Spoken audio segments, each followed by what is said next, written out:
اس video میں ہم آپ کو ہر دن کی چھوٹی سی اسلامی تعلیم دینے والے ہیں جو صرف 5 منٹ میں آپ کی روحانیت کو بڑھانے میں مدد کرے گی۔ ہر روز کا چھوٹا سا وقت اسلامی تعلیم کے لیے نکالے اور اپنے دین کو بہتر بنائے۔ سبسکرائب کرنا نہ بھولے۔ بسم اللہ الرحمن الرحیم۔ صرف 5 منٹ کا مدرسہ قرآن و حدیث کی روشنی میں 345واں دن 15 ذی الحجہ۔ نمبر 1، اسلامی تاریخ۔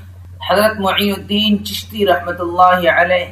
حضرت معین الدین چشتی رحمۃ اللہ علیہ افغانستان کے گاؤں سجستان میں سن 537 ہجری میں پیدا ہوئے۔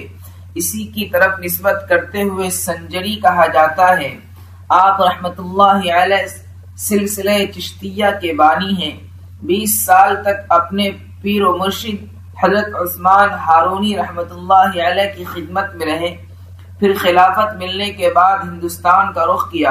اس وقت پورے ہندوستان میں کفر و شرک کا بول بالا تھا۔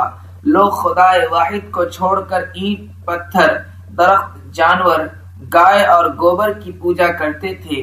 ایسے تاریک ماحول میں ایک خدا کی آواز لگائی، واعظ و نصیحت کے ساتھ ساتھ دعوت و تبلیغ کے لیے دور دراز کا سفر کیا اور پورے ہندوستان میں اسلام کے پیغام کو عام کیا، جس کے نتیجے میں آپ رحمت اللہ علیہ کے دست مبارک پر ہزاروں کی تعداد میں لوگ جوق در جوق اسلام میں داخل ہوئے۔ ملک کے گوشہ گوشہ سے اللہ اکبر کی آواز آنے لگی اور لوگ بھی اس دعوتی تحریک کو پورے ہندوستان میں پہنچانے لگے۔ تقریباً آدھی صدی تک دعوت و تبلیغ اور تعلیم و تربیت کا کام کرنے کے بعد 90 سال کی عمر میں سن 627 ہجری میں وفات پائی اور اجمیر میں ہی مدفون ہوئے۔ نمبر 2، اللہ کی قدرت۔ کنگارو۔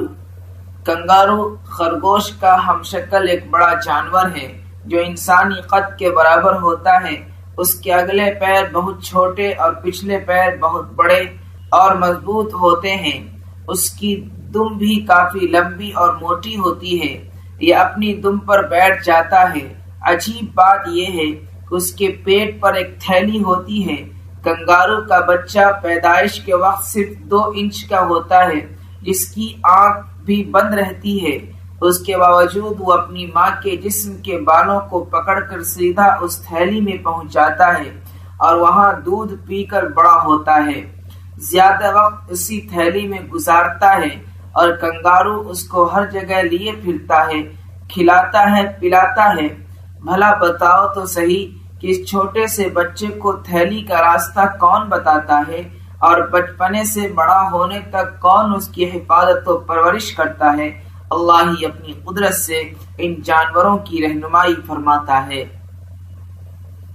نمبر 3، ایک فرض کے بارے میں۔ شوہر پر بیوی کا خرچہ۔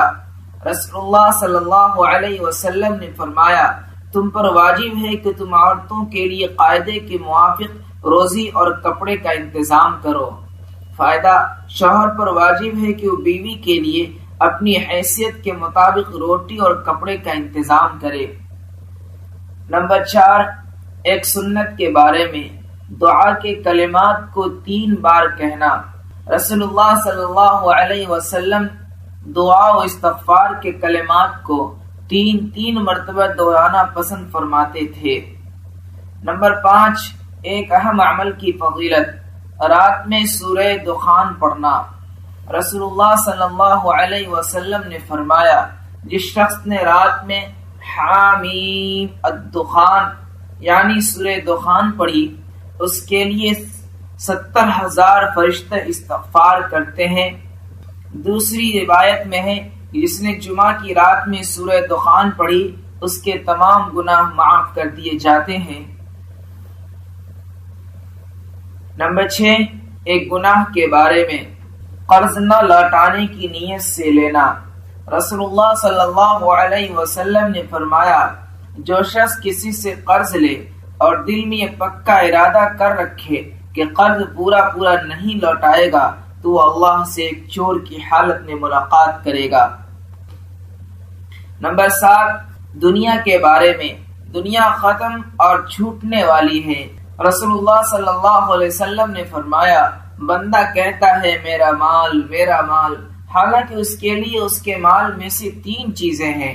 نمبر 1 وہ جو کھا کر ختم کر دیا، نمبر 2 جو پہن کر پرانا کر دیا، نمبر 3 وہ جو صدقہ دے کر آخرت کے لیے ذخیرہ کر لیا، اور اس کے علاوہ جو کچھ ہے وہ ختم ہونے والا اور لوگوں کے لیے چھوڑنے والا ہے۔ نمبر 8 آخرت کے بارے میں قیامت کا حال۔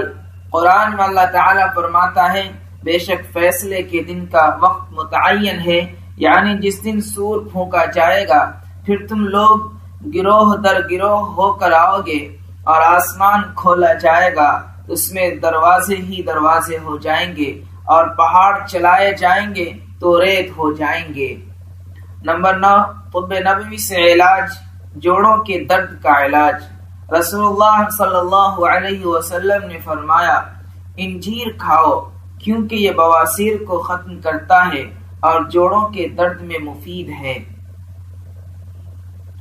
نمبر 10 قرآن کی نصیحت۔ قرآن میں اللہ تعالیٰ فرماتا ہے تم کو کیا ہو گیا کہ تم اللہ کے راستے میں خرچ نہیں کرتے، حالانکہ آسمان و زمین کی سب میراث اللہ کے لیے ہے۔